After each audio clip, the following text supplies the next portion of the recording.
Welcome to the Infrared Me TCL Top 10L, and I'll show you how to find and manage sound settings on this device.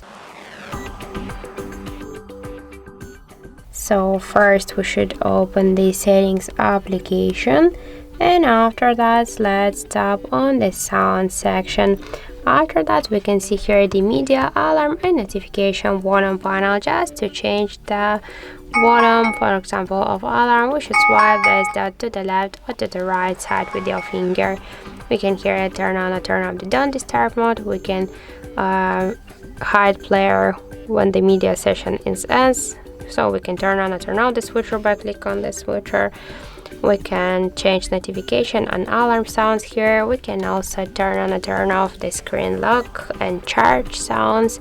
And in advanced settings we can also here activate the touch sounds.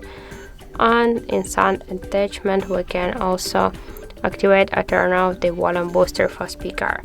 So that's it. Thank you for watching, and if you find this video helpful, don't forget to leave a like, comment and to subscribe our channel.